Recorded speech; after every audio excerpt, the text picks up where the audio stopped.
You are listening to the Ibn Abi Umar podcast. This is your host, Umar Osman.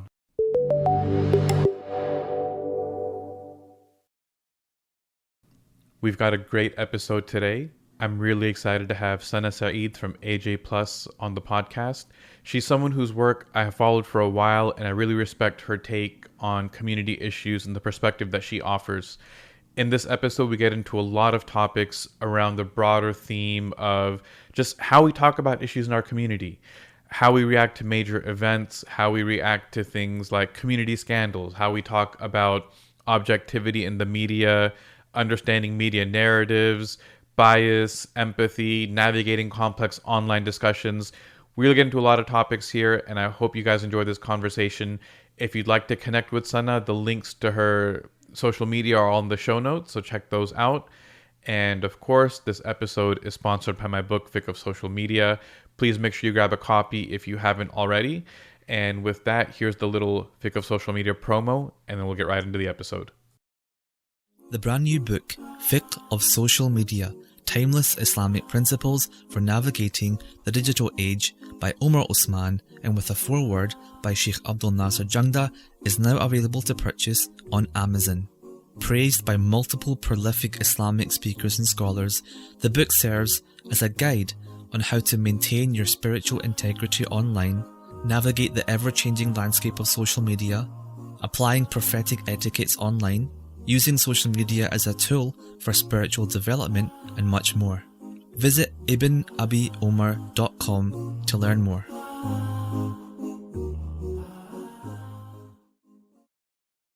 Assalamu alaikum, everyone. Welcome back to the podcast. We're joined by Sana Saeed from AJ Plus. Sana, thank you for joining the podcast. How are you doing? I'm alhamdulillah great. Assalamu alaikum, everyone. So we ran into each other on Clubhouse recently, and you gave me a crash course on how to moderate a room, which I had not done before. But it's been an interesting experience. And one thing that I've noticed has become a hub for Muslims to get together and talk about things and, kind of trying to lurk.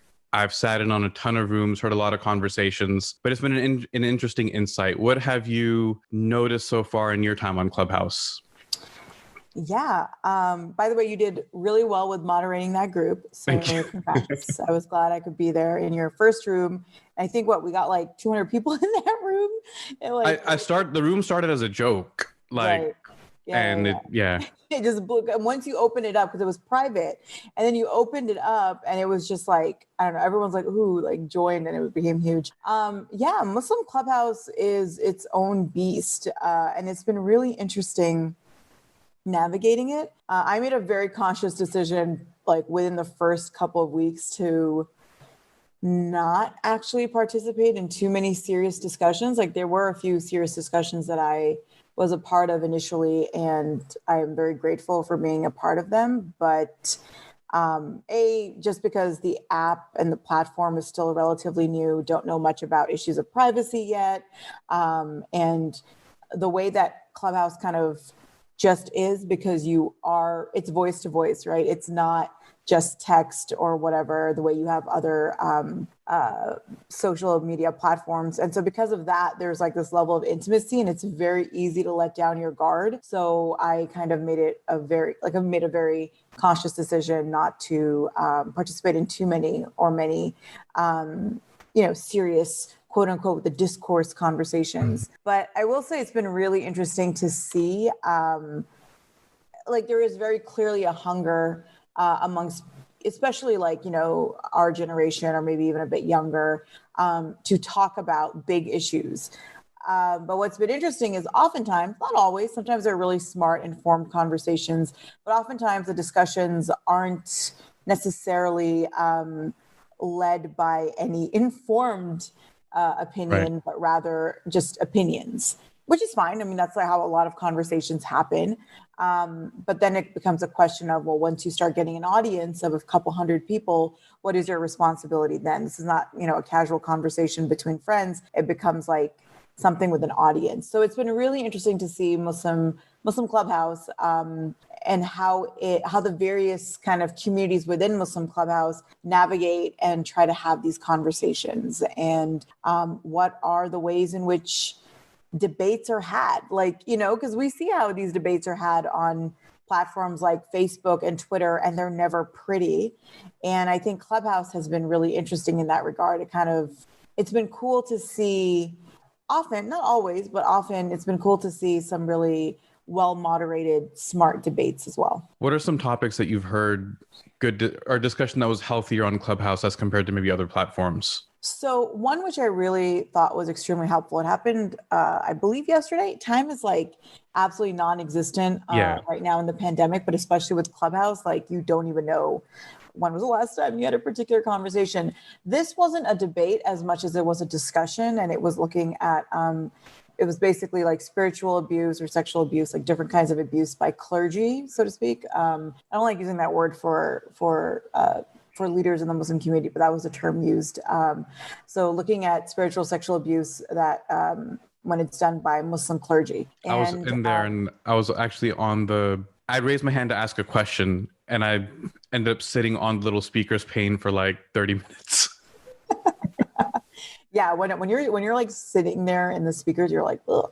But I really enjoyed that because I thought it was a very intelligent and informed, because it was coming from people who do the work, right? I mean, it was like Alia Sanam, who's part of FACE, and it was a very, like, I thought it was a needed conversation for a lot of people on that platform, because there have been other attempts at those kind of conversations, but not from those who have to do that difficult work, who are on the front lines. And so I appreciated, I was in and out of the conversation because I was like dealing with having other conversations in another room, but I really appreciated that room. And I thought that was really smart.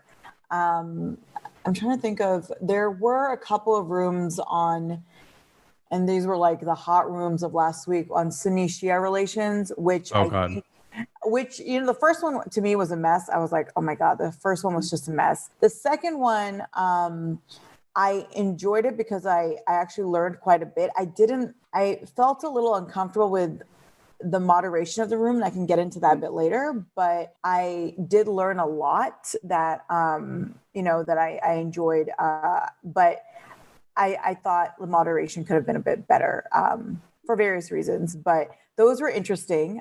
Those were interesting rooms. And there's been a lot. Like some people, honestly, like they'll schedule rooms in advance, so you can kind of prep. Right. And then there are the rooms that are just like, I have an opinion and I'm throwing it out there and making this room on the spot. And there's a lot that just kind of, to be honest, like I'm like, I get a headache. I'm like, oh, I can't do this. I can't do this right now. So the face room is actually an interesting one because, like I said, I was on the speakers panel to ask a question, but everyone, they see that you join and then they assume that you're speaking on the panel. Yeah. And so everyone assumed I was a speaker, and my phone started blowing up with messages asking what I'm doing there, what am I talking about something, etc. And I think this might actually almost inadvertently be a good case study for what I really wanted to talk to you about, which was how our opinions get formed. And I think one thing that, in particular with this issue, right, with clergy abuse, spiritual abuse, and so on, there are so many different factors that come into play. So in the Clubhouse session, for example, Sister Ali and the other presenters from FACE were talking about how they take an approach based on trying to protect and advocate for the victim. You have another conversation that happens on the side, usually from brothers, and oftentimes people that are well networked with imams saying, well, that's cool and all, but we need to be more worried about the idea of false accusations, because, and then they'll bring all their reasons. And well, what if someone gets hypothetically accused of something false, et cetera, et cetera, et cetera. So you have these multiple conversations, almost like two ships passing in the night. How do you navigate those conversations? Because everyone, it's not even really a Muslim issue. Everyone's taking their cues from, even if we go out to like Me Too, it's kind of the same debate back and forth. We just have a little bit of a religious twist on it. Yeah, I think that's a great point. And it is really, it's a tough one to navigate, to be completely honest, because it's one I struggle with a lot. I am for sure sympathetic to the idea of kind of advocacy from a victim's rights perspective, because I think sometimes there is, and I was glad they were clarifying this also last night, right, is that when we when we hear the term like believe women, right? I think what's interesting is people always think that that means, like believe women, no matter what, like this idea that you just believe that they're 100% right no matter what. And when in reality, what it means is that if the starting point is that like, because usually what happens is like, especially when we have women victims of abuse, and in particular, whether it's physical abuse or it's emotional or sexual abuse, there's immediately a questioning of the victimhood, right? Whereas like, I mean, think if someone tells you, oh, blah, blah, blah, I got stabbed, for instance, like we don't question that person who has, like, it's not something we're not like, We're not well, I'm skeptical not about the sure if you offset. really got stabbed. I'm not really sure if you got stabbed. Like, well, what were you, it's more like, well, what was going on? I mean, yes, people will question kind of the circumstances and whatnot, but you don't question per se that like this person was victimized in some way, whether they got stabbed or robbed or whatever. And I think like when I hear something like believe women, I don't actually think it's a great, I don't think it's a great like topic for like a great, phrase from a PR perspective, because people oftentimes misinterpret it. I think what it really means is that, if someone is, especially in particular women, right? Because they're the ones who are disproportionately impacted by this, but they're certainly not alone in being impacted by this. That the idea is that we are not coming from that. Those of anyone who is in this situation or looking at it or is advocating or doing advocacy is not coming from the perspective of questioning if someone is a victim or not. Because we don't do that for other, that's not the starting point for other people who may be victims of different kinds of crimes or wrongdoings and so on and so forth. And especially because oftentimes, especially for women to come forward, and especially if men are coming forward with allegations of like sexual, spiritual abuse, it's not easy. So you're putting a lot on the line. And so for me, that particular kind of tug and pull isn't as hard. It's complicated in different ways, but it's not that hard, I think, once you understand what's a term like believe women or what victim rights-based advocacy is actually advocating for.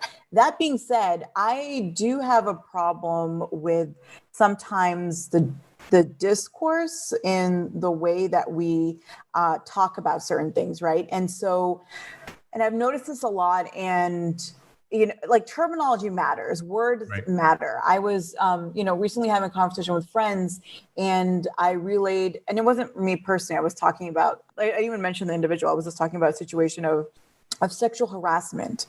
And this individual who I was speaking with mentioned, was repeating the story back to me and said, I can't believe that was like sexual assault. And I'm like, no.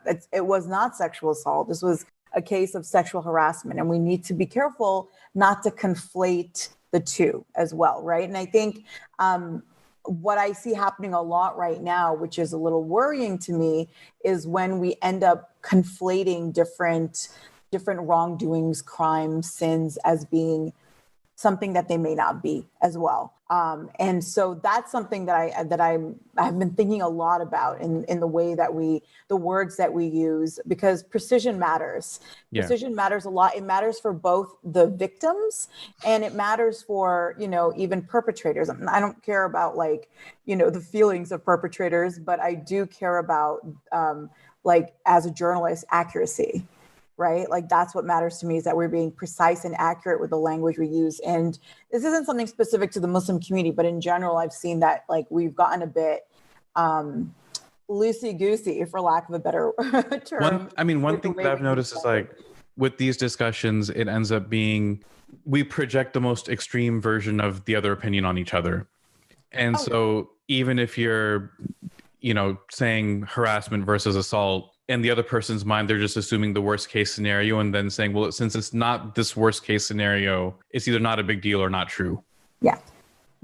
No, and that happens unfortunately a lot too. And that's why this stuff is so, it's so hard. It's very hard to navigate. It's something I'm still learning, and as a woman who's faced harassment, who's been, put in situations that were uncomfortable and out of my control, and even then it's like something that you don't know how to always navigate in a way that is mindful of everyone, and is also on top of that, like I said, as a journalist, like I'm being accurate and precise.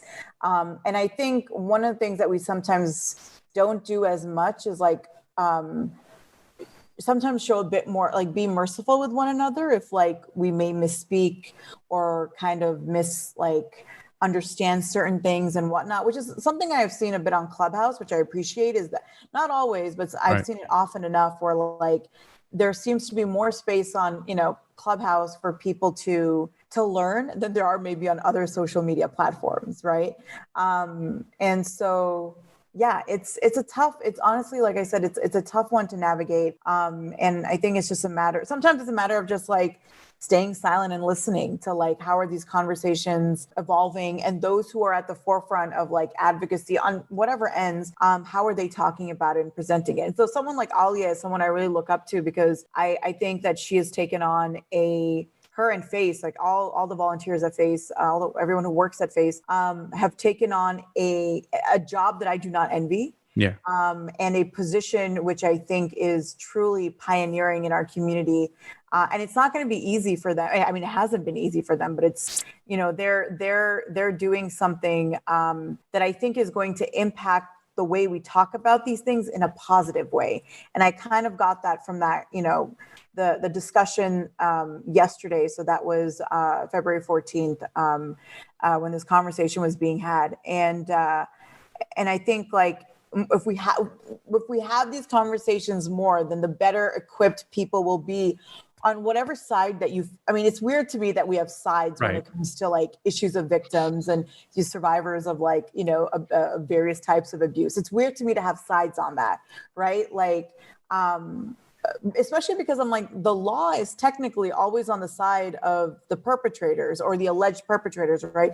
In the sense that under like, especially in the United States, right? You're innocent until proven guilty. That's something, questionable when you're like a part of the Muslim community and being like, that's a whole other conversations, but technically, right, you are innocent until proven guilty. And so it's just interesting to me that we do have people taking sides when we have instances like these come up, as opposed to kind of just maybe sit and wait and see what the information is if it comes out as well.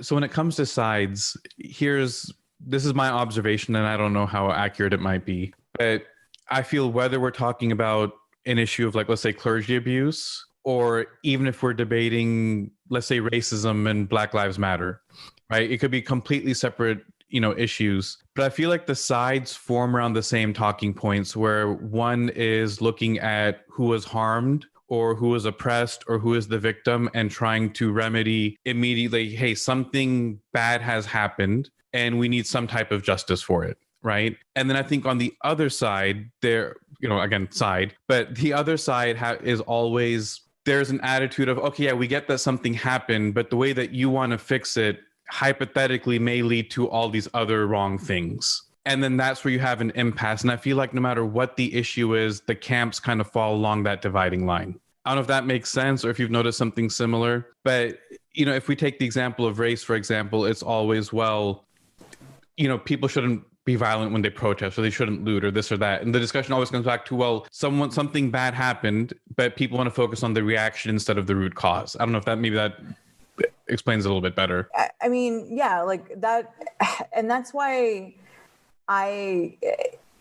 you're right. In terms of whenever we do have any sort of major event take place where, or a major moment, a political moment or whatever, it does seem as though you have two primary sides, whether it's within our own community or in kind of the broader society. Two sides always emerge, and it is really the same talking points being regurgitated. And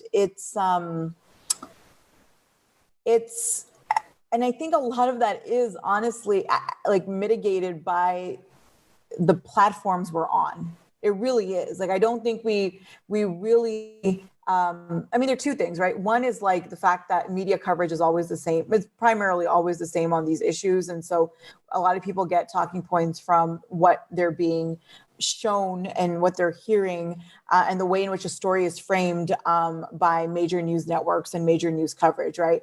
And I think another end is like a lot of people get their talking points from more social media outlets as well, which can be great sometimes and sometimes not so great. And so I think because we've been seeing this for the last, I don't know, 6-7 years in particular, as we've gotten more integrated I would say, within the last 6-7 years, we've become even more integrated with social media platforms than ever before. These conversations become cyclical and thus exhausting because it feels like everyone's going in circles and those circles are never, ever touching, right? It's just like the same conversations again and again. And I mean, I'm not going to pretend like I don't agree with one cycle like more than the other. I absolutely do.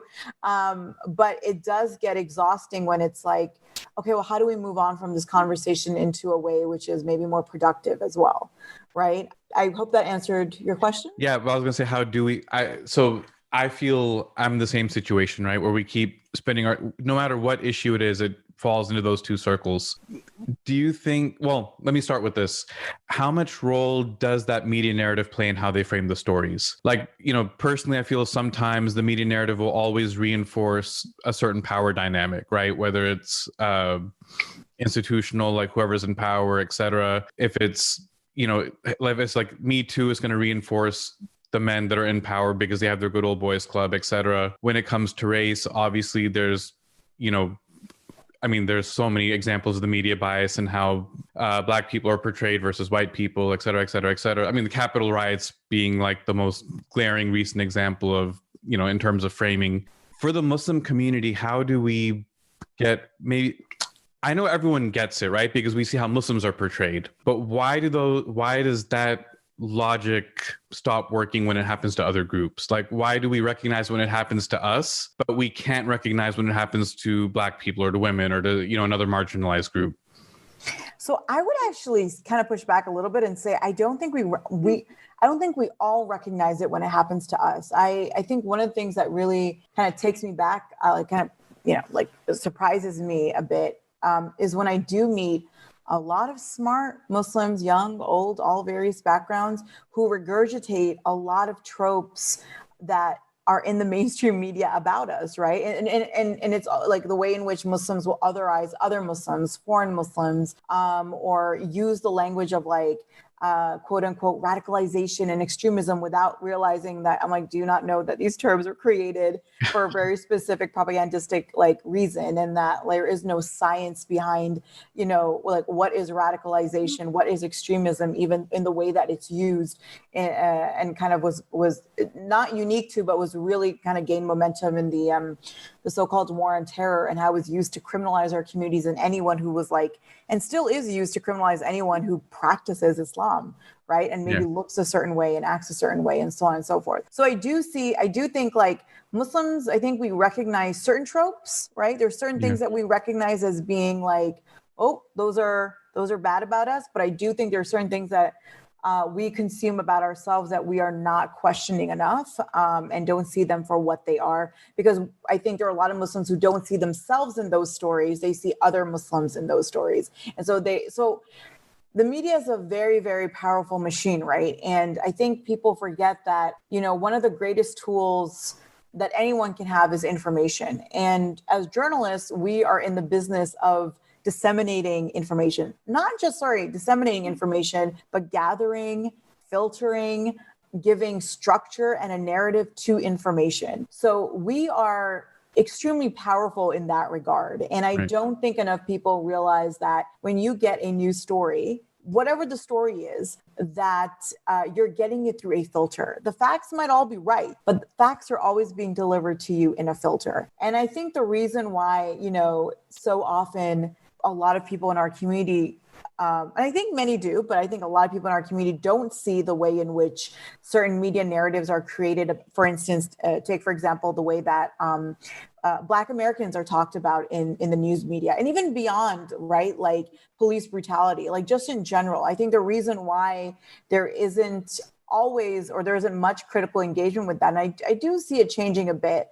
But then again, I don't know exactly how representative social media is really. But I think the reason for that is that when you have grown up being fed the same narratives again and again and again and again to completely to see that. I mean, you don't see it anymore because it just blends in. Like that is just what you know. You don't you don't reconsider it until you are forced to reconsider it. And I'm talking specifically about obviously non-Black Muslims here, right? I'm not talking about those who actually are impacted by these narratives. And so when you're not directly impacted by particular narratives, you do not see patterns in the way a story is told. You do not see what language is used or how that language is used to paint a certain picture. You do not see how victims are rendered into the perpetrators all of a sudden, right? Like the way in which children, like young Black boys who've been killed, are made into the aggressors, whether it's, like I think, whether it's Trayvon Martin or it's Tamir Rice, like young Black boys who are then somehow made into like the scary monsters because of the way in which, or Michael Brown, another example, because the news media, and it still does this, is like elevates the perpetrators of violence over the victims, right? And I think and that's a core thing that unfortunately we see happen way too often in our mainstream media, is that the perpetrators of violence are the ones who get greater and more sympathetic coverage, oftentimes, certain kinds of violence, than those who are victimized by that violence, right? Is that why is that? Is it as simplistic as because the storytellers identify with them more? Like because they have more affinity toward each other, or they, they're the same race or same background, or something else? I think it's a few of those things. So I think, yes, oftentimes journalists of color you'll hear this from so many Black and brown journalists as well, right? Is that maybe they're taken off a story, or they feel like they can't do certain stories because they're told explicitly or implicitly that they're too close to the story, right? We've heard so many times, so many Black journalists have been penalized by their media companies because they maybe tweeted something, or they, whatever, were seen somewhere, and then they're penalized by their, or they were seen at a protest, and even though they were covering it as a journalist, weren't seen as being quote unquote impartial. But what we never question this in our industry and outside of it, is then what if the governing structures of this country are rooted in white supremacy, right? Then what does that say about white journalists who then cover issues, white journalists and their proximity to white supremacy in covering issues where, it is a question at its root about white supremacist violence, right? Or white violence on Black and brown bodies. What does that mean? And I do think, and again, I think this is something that is uncomfortable for many people to hear, but I do think the reason why we see, 4 years of Trump, and we saw so many articles humanizing white supremacists, right? Why are they Nazis? Well, they're just poor, which is a huge other issue. This idea that because you are working class and white, therefore you naturally become a white supremacist. I'm like, oh my God, and that's a whole class is a whole other thing. But we saw such sympathetic coverage. We saw the glorification of, what was his name? I'm so glad. Richard Spencer, right? Yep. The dapper Nazi. Same thing with Gavin McInnes. They're so interesting. They're so, oh my God, so unique and different and handsome. And they fool you. And it's what are we doing? Because no journalist of color would ever do that. No Black or brown journalist would be check out this dapper Nazi. It's just not something, why? Because we're these men, these individuals are, whether rhetorical or actual perpetrators of violence. And why would you want to look at them through the lens of fashion, or, oh my God, who saw the nice white boy next door who thought that he could ever be, a Nazi? And literally every Black and brown person was we did. That's literally how it turns out.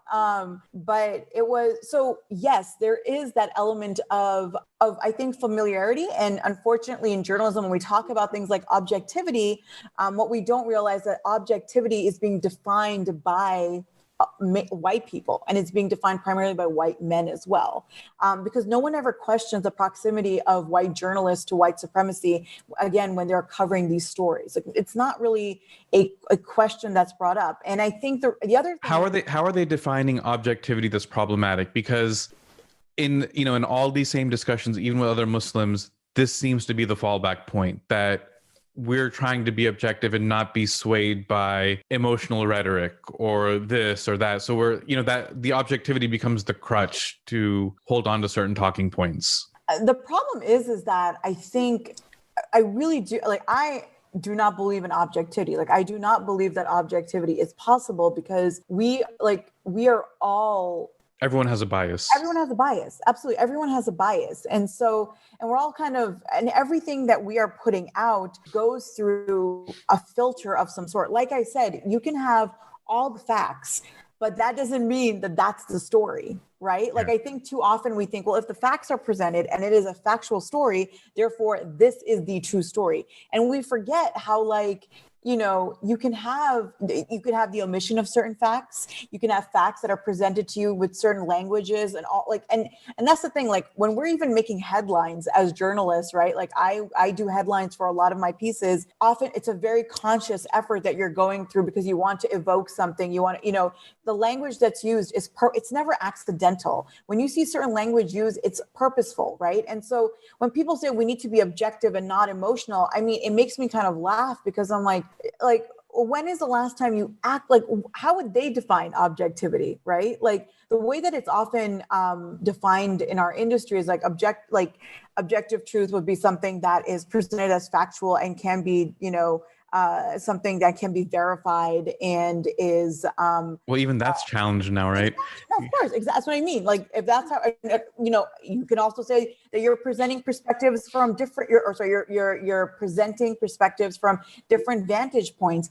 Is that objective? But then, my pushback would be, well, would you give the victim and the perpetrator the same amount of words on a page? Are they equal? If someone is an accuser of this person committed an act of violence against me, let's say it could be a person or a group of people, and then you have the alleged perpetrators of violence, are they equal in our industry?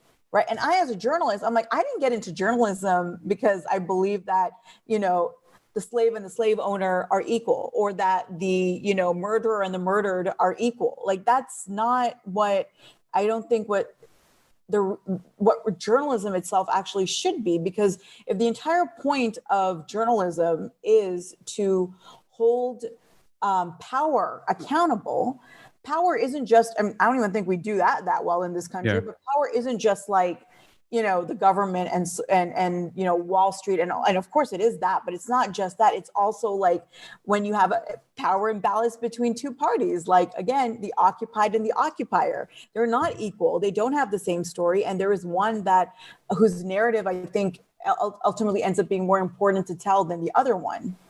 So when people tell stories that identify or empathize with those in power, how do we get people to empathize with those not in power, or try to see things from the other perspective when the dominant narrative is always the opposite? That's a really good question, and it's a very tough question. I spent, I think, a good chunk of my adult life in so many, just constantly engaged in arguments, trying to uplift, the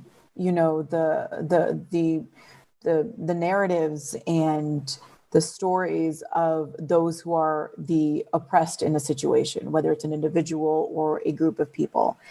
And ultimately, there are people who will never change their minds. And I think that is something that when you are fighting for justice, you have to remember that the fight for justice is a struggle itself. And you can fight for justice in various ways. Like, I think there are journalists, for instance, who fight for justice every single day in the stories they choose to tell and how they choose to tell them. And I think one thing you need to realize is that the reason why the fight for justice for an individual or for a group of people is always a struggle is because you will always have naysayers. You will always have people who will side with the ones or the one who holds power in a situation. And oftentimes, like, the people who hold power in a situation, whether it's a person or a group of people or a government, they hold that power because they hold a position that has a level of authority and thus legitimacy, right? Whether we're talking about a particular state, whether we're talking about a particular spiritual leader or someone whose job is to quote unquote serve and protect, that for the majority of people, they are seen as, or they are positioned as having a level of authority, and therefore, and in that authority, you don't have authority without having some level of legitimacy. Right. And so there will be people who naturally always will side with, unfortunately, those who hold power in a particular situation. What I learned, however, is that ultimately, when you're in that situation where you're presented with a story where there is clearly, a perpetrator and a victim, logically, it makes no sense to be on this, not just morally, but logically, it doesn't make sense to be, oftentimes, it doesn't make sense to be on the side of the perpetrator. And I think what's been really successful for me on an individual level and on a level of even sometimes the work that I've done and that I've seen some of my brilliant colleagues do as well, is that you need to be able to break down the logic of those who think that the perpetrator of violence is the one who is oppressed. What about when they dress that up with religious justifications? I mean, that's always the most painful part, when they're like trying to do with religious justifications. But then, like, unfortunately, like all religions, right? Like, you can find anything to justify anything as well. And for me, it comes down to like, what are the basic principles in our faith? And like, and what are the also examples, what are the prophetic examples also before us? Like, I've been in those situations where, or not I've been in those situations, but I have witnessed those conversations where, a particular leader in the community is accused of like ABCD and inappropriate behavior. And then all of a sudden a brigade of young men and old men or whoever, usually young men, come forward with like all the things to quote from all the different Islamic literature, et cetera, et cetera. And the greatest irony to me is that I'm like, you have all of these quotes, right? Which I'm like, and I can find you, similarly things from the hadith and from the Quran and the examples from the Sunnah as well, which will absolutely advocate the opposite. And I can make that argument extremely well. But what's interesting to me is like, they never come on the principle of just like humanity, like that basic. Yeah, there's an empathy gap. Of empathy. There's such a massive empathy gap where I'm like, you have chosen willingly to side with someone who stands accused of really vile behavior without also, I mean, it's also funny to me because they're like, they haven't even heard all the facts. And they'll accuse the other side, right? The people who are like, hey, someone claims to be victimized, we should like advocate for them and make sure that they're okay and they receive justice, if this is the case. They accuse the other side of not knowing all the facts while they have decided that we will side with the alleged perpetrators of a crime or a sin or a moral transgression, whatever it is. And so it always boggles my mind when that happens. But like I said, what I've seen works really well, sometimes, not always, because I do think this is a really tough battle, is that when you start logically dissecting those arguments and when they come dressed with like religious, the religious flair, so to speak, right? When they come with those arguments, I mean, sometimes like you have to also do the same thing. Sometimes that also helps. But it also comes down to asking those questions that, like a really important question, I think, is to ask them like, so how would you handle this situation? If a woman came to you, let's say, and alleged abuse, spiritual abuse, sexual abuse, emotional abuse, at the hands of maybe your husband or at the hands of a local imam and spiritual leader, what do you think is the best course of action for her to take? And I found that when you ask people that question, who are on the other side, so to speak, they don't have an answer. because Yeah. because in these situations, the irony again is that they'll be like, oh my God, look at these SJWs. They're so reactionary. When in reality, they're the ones who are very reactionary, right? They're the ones with the knee-jerk reactions to always side with those who are accused of a moral transgression or a sin or a crime.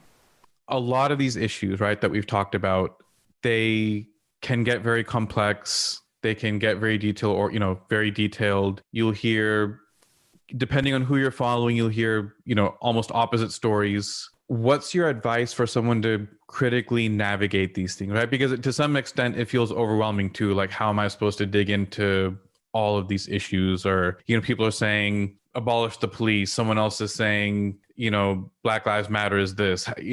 Do I just inundate myself in research? That's not within everyone's capacity either. But how do you critically just navigate the media and, just to make sure that you're not getting led down the wrong path?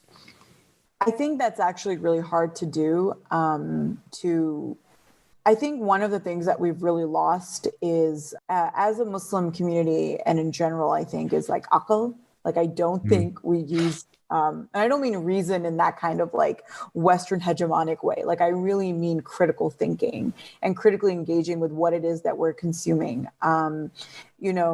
There are, the way that also a lot of social media platforms work, which is how we interact with one another and we have these conversations to begin with, those platforms don't allow for nuance. They don't allow for complicated truths. Like, and therefore we don't allow for like imperfections in stories as well, right? We think, for instance, like victims have to be angelic and perfect and so on and so forth, and that perpetrators have to be evil and disgusting all the time, and I don't think we allow anymore for sometimes a little bit of that complicated nature of these things, and trying to understand, like, why would someone support this perspective, right? And I don't mean like, why is someone a Nazi? I should try to understand this. I don't mean like that. I don't mean that. I mean a bit more like, when it's not rooted in completely dehumanizing entire groups of people and advocating for genocide. But I don't think we take the time to really analyze positions and why certain things make sense. I also don't think that oftentimes people advocate. I think a lot of people advocate great ideas, but I don't think they advocate it in a way that is accessible to people and actually helps their cause, right? So I know a lot of people who are extremely well versed in why the police should be abolished and what they mean by that. That's exactly the example I was thinking of. Yeah. Like, there are a lot of people who can give you a very beautiful, succinct answer to that.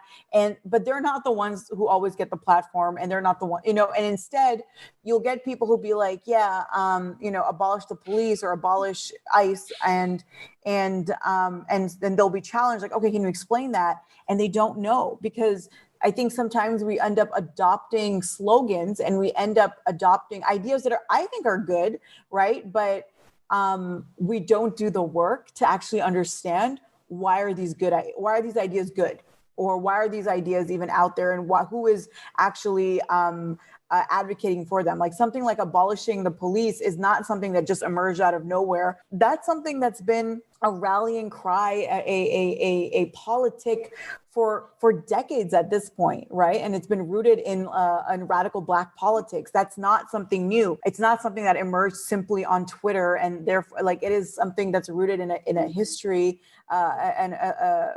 there's a history.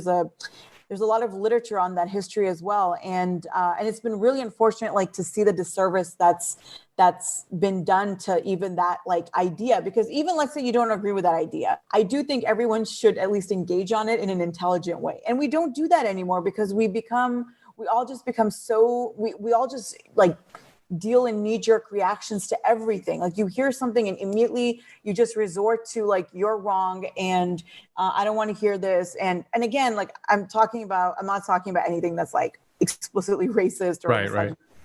Like, I just shut that down and move on. Like, I don't even think people should be engaging with that stuff, obviously. But I do think that, if you're out there and you're trying to figure out, like, hey, what's the truth, or what does this mean? I mean, it's really about, like, and I know a lot of people don't want to hear this, but the one thing that I'm trying to revisit in my life, like, I don't know if you know this, but I've actually left most social media that I use, right? I'm off Twitter. I'm off Facebook. I'm barely on Instagram, like really just to keep in touch with people here and there. And I'm really just on Clubhouse because that just happened. And I'm like, all right, it's a little less. I mean, It's that's a escape lie. from the pandemic. It's like, it's a nice, when you've been completely isolating throughout this pandemic, it's a nice like way to socialize with people. That's why I also don't really engage in too many serious conversations on there. Cause I'm like, I'm just looking to kind of socialize with people a little bit. But, I found that like what I'm trying to do is kind of wean myself off of social media and actually go back to something which I think is really important if you are interested in these issues. And it's so simple, and it's just reading. Like it really is just reading. And I think like people will say like, well, you should be able to, like, I don't think you need to read fancy books and everything in order to understand or make an argument. But I do think that we need to be like, if you're going to argue for a perspective or a policy, you need to know what you're arguing for. Like if you are looking for a debate, and if you're going to engage in a debate, then you also need to know what it is that you are advocating for and whatnot. Because one of the things I see way too often is people using words and ideas and policies that they don't actually understand completely, that they don't actually know how to defend. And therefore, when they go into they go into an argument and they can only say maybe 240 characters worth of an argument. And then all of a sudden they're like, well, I don't have anything to say after this. This describes the Clubhouse discussion I heard about abolishing the police, which was a bunch of Muslims partaking in this discussion. And someone was advocating for it. And then when they got challenged on, just certain basic things like the objection, like how do you deal with violent crime? How do you deal with this? And the person was just like, no, we just have to burn everything down. I was like, well, that's an interesting perspective. Okay. And then they kept getting pushed. And the person's response was, well, it's not my job to educate you. I'm not going to explain my position. I was just like, okay, this is going nowhere fast. I don't know what that conversation was, but I think like that's also one of my other pet peeves is that if you're putting yourself in a position where you're advocating for something, it's your job to actually educate, because advocacy is education. Yeah. The idea that like, if you're advocating for a position, if you're arguing for a position and you've put yourself up on a stage to talk about whatever it is, whether it's abolishing police and prisons, whether it's abolishing ICE, whether it's healthcare, even if it's like, if you're even arguing for the opposite, that we need more police, then your job is to educate people and respond to criticism. Because if you can't do that, then I'm not sure like why you're advocating what you're advocating, even if I agree with it. But I'm not sure why you're advocating it if your argument cannot even hold like a candle to the criticism. Or is that how you say that? Is that the idiom? Yeah, I get what you're saying. Like, so if you can't even do that, like, why are you advocating for this? And then how is this a realistic policy or whatever if you can't even explain it, right? If you can't even, for example, when you talk about abolishing police and someone's like, what do we do about, violent crime? And the person advocating for abolishing police doesn't even have an answer for that. I mean, that's really unfortunate, because there is literature again out there that explains this, right? That actually answers how do we deal with crime in a policeless society. There is like, there are even like models for this and everything. And so when someone when I hear that they can't even answer that question, I'm like, then they say it's not my job to educate you. Then it's like, well, get off the stage. Yeah. Like real talk, get off the stage and stop advocating for something that you can't even argue for. And that goes for anyone, because your job as an advocate for anything is absolutely to educate. Like that's the number one thing. And it's exhausting, yes, but if you choose to be an advocate for something, you need to be educating on something. But I think like that's my biggest piece of advice is like, if you believe in something, like learn it and understand it and fight. And if you want to fight for it, there are people who believe things and they just believe them. And they're like, I'm not here to argue about this. Yeah. This is just what I believe. I saw a really funny TikTok where this guy said, he's like, look, I just believe in free healthcare. I don't want to argue about it. I don't know how it works. I just know it's a good idea. And I really don't want to argue about it. And it was funny because I'm like, yeah, I get that. Like, there are certain things I really believe in. And I don't really want to but I don't really have the energy right now to go into an entire economic, like a breakdown of how that's going to work or whatever. So I don't really talk about it or argue it because I'm like, I believe in this. Because of, I think it's morally the right position. And I'm not in a position right now where I want to argue with people about why this is the right thing and so on and so forth. And I think it's fine to have that.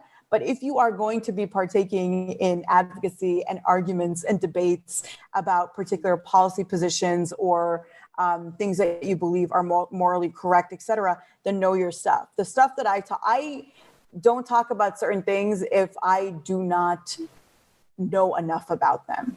I may have a very strong opinion or an opinion on them, but if I don't know enough, I'm not going to go up there and be like, let me educate you on something that I know maybe a little bit about or something of that sort. The things that I talk about are things that I know. What about the pressure to give an opinion on those things sometimes, where it's like, well, the silence is violence. Yeah, silence is. Look, if you're gonna ask me, Sana, what's your stance on Black Lives Matter? I'm like, they do. Next, I don't. Yeah. That's not something I feel like I need to even argue, right? Obviously, I'm a very passionate advocate for racial justice and economic justice in this country and everywhere else as well.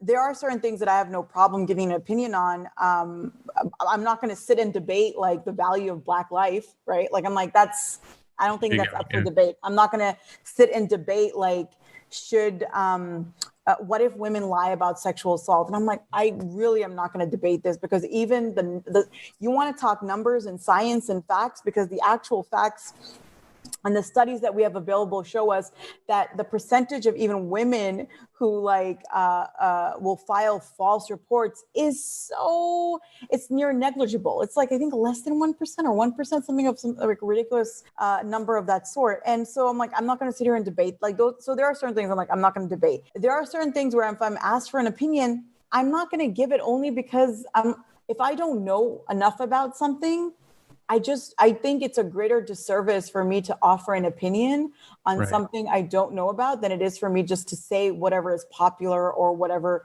people expect of me, and so on and so forth. I just don't think that's fair. And I think we should stop expecting people, if they don't know what they're talking about, to have an opinion on something. Having an opinion on something doesn't automatically mean anything. Sometimes just having an opinion is having an opinion. And so I appreciate you even asking that question, right? What do you do? Because you do feel a pressure sometimes to opine on everything, right? Because people will be like, well, why aren't you talking about this? I saw you talk about this, but why aren't you talking about this? And it's well, I'm just not, that's not something I know a lot about. And so if I opine, I'm I may see something happening and I think this is wrong and this is right, but I don't still know enough about the situation because it's never just one opinion. It's not you're going to go and say, I support so-and-so, because then you're going to be inundated with questions. And they're wait, did you just follow did you just fall on the bandwagon and you don't know much about it? You didn't say anything else. You just showed support for this or that. And I'm it's just, you open up a can of worms. And sometimes I rather would educate myself in silence than to, allow myself to just say whatever the hell, I want to say or I'm expected to say, because there's an expectation that you should have an opinion on this. Sometimes you're look, I'm just quietly educating myself. And I think we need to be able to respect that as well. Especially look, if someone is a considerate, let's say, commentator, or someone who is consistent on issues, I think, again, it goes back to you gotta have a little bit of mercy, when you're dealing with people, right? Yeah. And also, maybe sometimes people I can only speak for myself, but there are times I don't speak on certain issues because I'm exhausted. I'm there's a lot. As a journalist, you are going through so many different things. As being in the pandemic, you're going through so many different things, and sometimes you just don't want to talk about something because you are genuinely exhausted. And I don't think we also allow people to just exist and just maybe not have an opinion on something, not because they maybe don't have an opinion on it, but maybe they just don't want to share it because they don't have the mental and emotional energy to continue engaging on it, because it might be something really heavy, right? And it's really frustrating to me because I run into this a lot personally, because I get messages all the time. Why aren't you talking about this? Why aren't you talking about this? And it's yo, first of all, who am I? But secondly, I need to just relax for a second. Let me just chill. And it's not that I don't care about this. It's just that like I have a lot also going on because I, like you, am a human being. And I wish we had that kind of empathy for people as well. And I think like, unfortunately, that's one of the things we've lost with social media is really, I mean, and ironically, I would say too, because we're so much more connected. So you think we'd have more empathy, but I actually think we've lost a lot of it. Yeah, I think because we just connect with people who think exactly like us and kind of block out everybody else. Yeah, exactly. And that's why I'm on the social media fast. And honestly, I think if it wasn't for my career, I would have left. I would have left completely. Like I would have left Twitter. I would have left Facebook for sure, like ages ago. And because I actually don't think whatever initial value they brought, they don't bring anymore at all. Yeah. And I think that the cons far outweigh the pros of any of these platforms. And I think like I personally long for days where we didn't have these things. I really do, because when you see the impact that these platforms and the discourse that exists on these platforms is having on your real life, so to speak. I mean, it's all real life, but like, they used to be separated, but now it. Oh, no, exactly. Now it's all integrated, right? And it's just like, I was making a joke about how Clubhouse kind of was ruined for me when I started seeing Twitter discourse on Clubhouse. And I was like, all right, I'm out. Like, as soon as I start seeing bad tweets being made into Clubhouse rooms and bad takes like that, where I'm like, this is not like, no, this is not fun anymore. When that starts happening, and nuance and critical engagement, fact checking, something as basic as fact checking and that goes for anyone on the spectrum, by the way. I'm not talking about I'm talking about it. That is a problem across the political spectrum. Yeah. When that happens, I'm like checking out. And I think we have a real problem where like sensationalism is really the tall order. Like, and that goes with everything, like even intelligent debates, intellectual conversations in public spaces are not at all intellectual or critical. I think they're just sensationalist and not honest anymore. And yeah.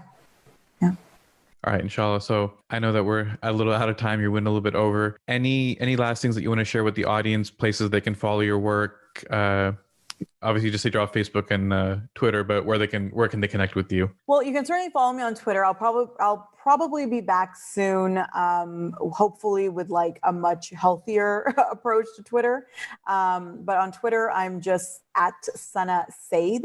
On Instagram, I'm Sana Face. On Clubhouse, I'm also Sana Face. And on Facebook, where I don't know when I'll be returning to Facebook, really, I'm just, again, Sana Saeed. Don't confuse me with the Bollywood actress, which a lot of people do. And I'm like, that's definitely not me. And yeah, you can follow me there. And I will say it's also really interesting. Like, when you ask that question, like, where can people follow you? Right? Like immediately I think about, well, as a journalist, if I were not on any of these platforms, where could you follow me? Like, how do people, like the way that people even connect with people whose ideas or takes or whatever that they want to follow, it's really purely on these social media platforms, which are so unhealthy for us in so many ways as individuals and as collectives. And I'm like, what happens the day that I just decide to quit all of it? Right? You open a Substack. I have a Substack. I actually have a Substack. I haven't even used it yet. And it's funny, I've got like people subscribing to it. I'm like, how are you finding this? But I do have a Substack and it's something I do want to do. But it's funny because I think between the pandemic and just work and everything, the idea of even more creative output is a really exhausting thought. Like, I'm like, I have to put everything out there. And yeah, but yeah, exactly. You just open a Substack. I'm like, I guess we're going back to the days of blogs. That's how it all started. Anyway. We're just going back to blogging, or maybe a podcast. Maybe that's the way forward. Inshallah.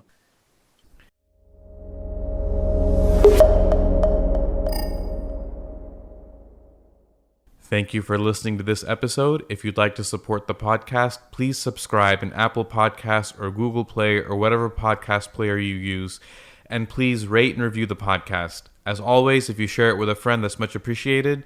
You can check the show notes for all the details and links. See you in the next episode.